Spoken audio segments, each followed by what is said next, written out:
Monsieur Pascal, Ngoko c'est quoi? Que dit le code pénal, article 223, alinéa 6? Celui qui n'assiste pas à une personne qui a besoin d'aide risque 5 ans d'emprisonnement plus 75 000 € d'amende. Vous n'avez plus que 20 minutes. Tu vas aller pourrir en prison et en état de famille pauvre quoi? Montre-moi ta copie. Chacun de vous doit me citer un pays situé à côté du Cameroun. Nous commençons avec Djilo. La Côte d'Ivoire. Très bien Djilo. Ngoko. Les sels d'Ivoire. Mais monsieur Pascal, quand Djilo lui il a dit la Côte d'Ivoire, vous n'avez rien dit non. Pourquoi quand maintenant moi j'ai dit les sels d'Ivoire vous parlez? Mec de. Les sels n'est pas à côté de la côte.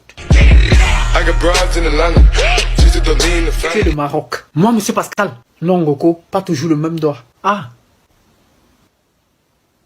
Moi monsieur Pascal.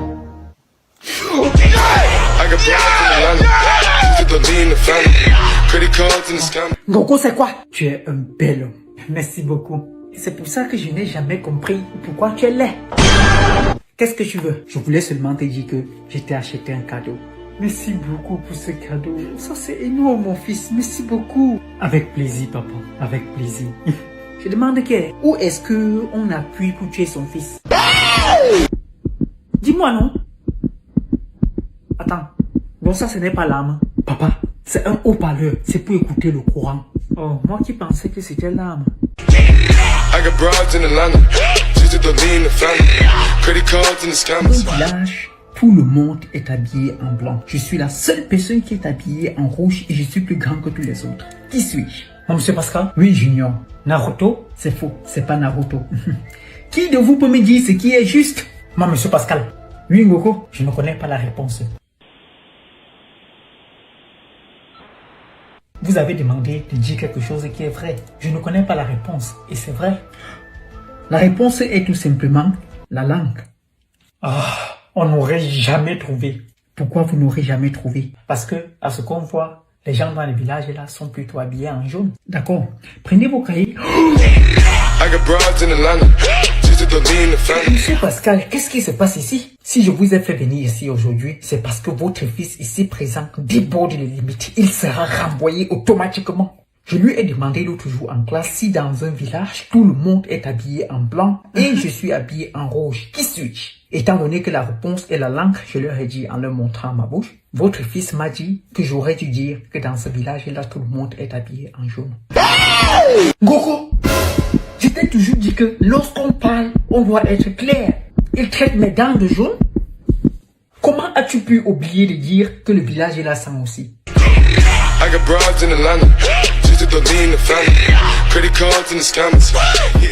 Ngoko?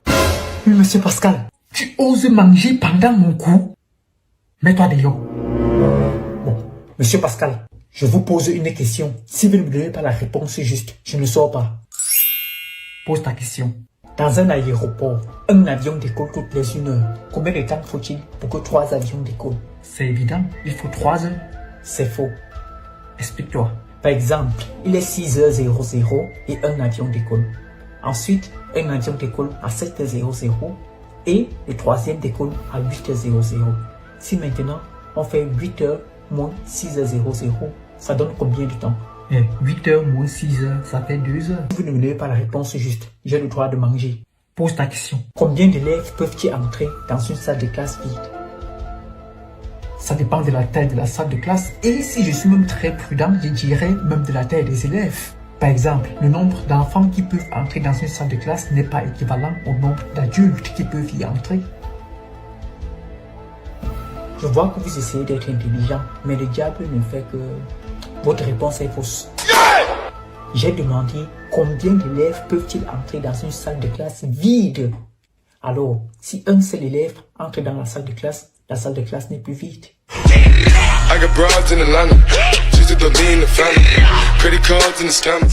Oui, monsieur Pascal, 2,5 sur 20. Je me demande comment on peut faire pour avoir d'aussi mauvaises notes, petit idiot. C'est simple, en ayant d'aussi mauvais enseignants, gros.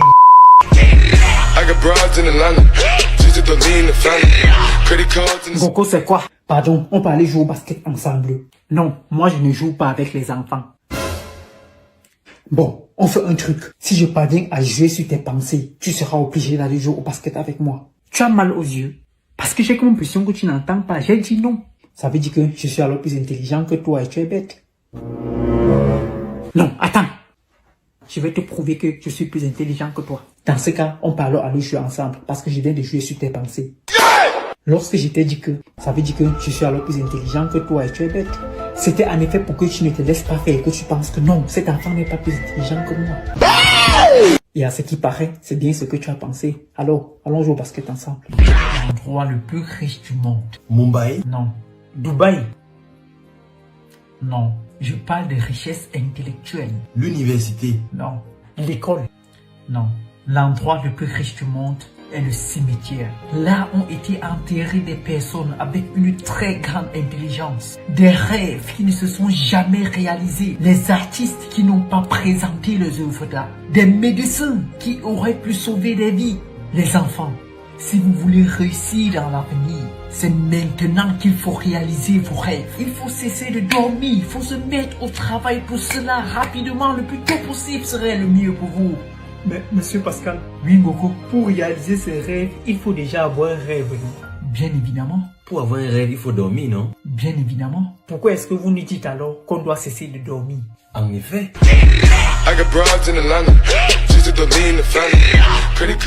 Donne un jugement par rapport à la présentation de ton ami, premièrement avec un aspect positif et ensuite un aspect négatif. Je trouve ça très courageux de sa part qu'il ait eu l'audace de raconter de telles bêtises. Quelle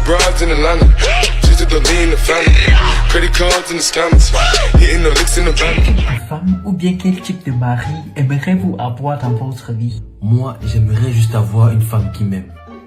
Moi, j'aimerais que ma femme soit très propre et très intelligente. Afin d'avoir une femme propre et intelligente, il faut d'abord commencer par être très propre et intelligent soi-même. Monsieur Pascal, ça veut dire que ce que vous nous enseignez en physique est faux alors? Qu'est-ce que la physique a à y voir? En physique, vous nous avez enseigné que pour que deux aimants s'attirent, il faudrait qu'ils soient de pôles opposés. Donc, si je veux attirer une femme qui est très intelligente, il faut que je sois aussi opposé à elle. Il faut que je sois bête et sale.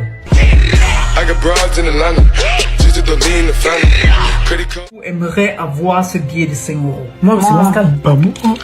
Qui de vous veut toujours l'avoir? Moi, monsieur Pascal. Qui de vous veut toujours l'avoir ce billet? Moi, monsieur Pascal. Alors les enfants, apprenez quelque chose aujourd'hui. De la même manière que ce billet de 5 euros a été froissé, piétiné et jeté, dans la vie, vous serez froissé, insulté, rabaissé, dénigré, critiqué. Malgré tout cela, vous garderez la même valeur. Ne l'oubliez jamais. Monsieur Pascal, oui Ngoko, je vous aime énormément. Désolé, moi je suis marié. Je voulais dire merci beaucoup pour ce conseil. Ce conseil n'était pas pour toi. Toi, tu n'es plus récupérable, petit feignant.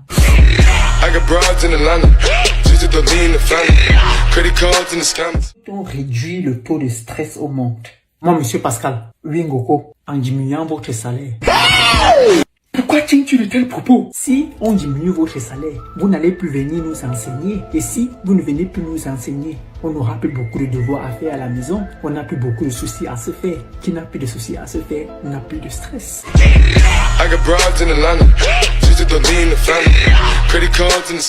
Que nous donne la vache? Du lait. T'es un sage. Yes. Luther, que nous donne la poule? Des œufs. T'es un intello. Ngoko, que nous donne le singe? Les mauvaises notes en mathématiques et les devoirs à faire à la maison. T'es un génie. Allez à la page. Oh!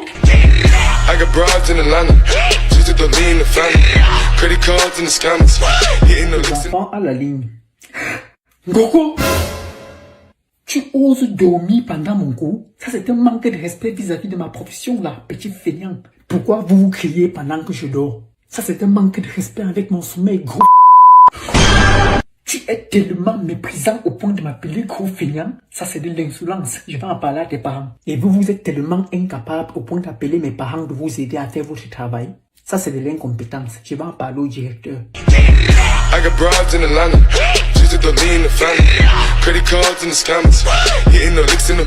Beaucoup c'est quoi? Pardon, est-ce que je peux regarder Naruto? Ça va bientôt commencer.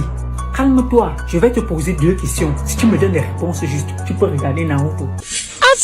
D'accord. Quelle est la différence entre un livre et un papier toilette? Ah, on peut utiliser un livre plusieurs fois, mais un papier toilette, on ne l'utilise qu'une seule fois. Ok. Qu'est-ce qui se trouve au bout de l'infini? Au bout de l'infini ne se trouve absolument rien parce que l'infini est infini. L'infini n'a pas de bout. C'est faux. Au bout de l'infini se trouve un i. I got broads in Atlanta, just to me in the family. Credit cards in the scammers, hitting the licks in the van. Goku, c'est quoi? S'il te plaît, est-ce que je peux utiliser ta voiture pour aller aux entraînements de basket? Tu ne touches pas à ma voiture, non. Ah, ok, je te pose 2 questions. Si tu ne me donnes aucune réponse juste, je peux aller avec ta voiture aux entraînements de basket. Pose tes questions, d'accord? Si on lance un plastique noir dans la mer Rouge, qu'est-ce qui va se passer? Cela prendra la couleur orange? Non, ce serait juste de la pollution de l'eau. Deuxième question. 10 000 personnes sont en train d'aller vers un stade de football qui est plein et il n'y a absolument plus de place. Où est-ce qu'ils vont s'asseoir? Ils ne vont pas entrer au stade parce qu'il n'y a plus de place. C'est faux. Ils sont encore en train d'y aller. Donc, ils ne peuvent pas s'asseoir. On ne marche pas en s'asseyant. I got broads in Atlanta, just to me in the family. Credit card. Vous en groupe de 2 pour le prochain exercice. Hé, vous deux là! Je ne veux pas vous voir ensemble. Vous êtes trop têtus. Et si vos têtutesses là se mélangent, ça va être très pire. Et je ne veux pas du tout ça dans ma salle de classe. Mais, monsieur Pascal, ça veut dire que tout ce que vous nous enseignez est faux alors? Qu'est-ce que cela a à y voir? Nous avons appris en mathématiques que lorsqu'on multiplie 2 chiffres négatifs, cela donne un chiffre positif, non? Par exemple, moins 2 fois moins 3 est égal à plus 6. Ça veut dire que nous deux, comme nous sommes délinquants et têtus là, si on se mélange, on sera de bons élèves. I got broads in Atlanta, just to me in the family. Credit cards in the scam.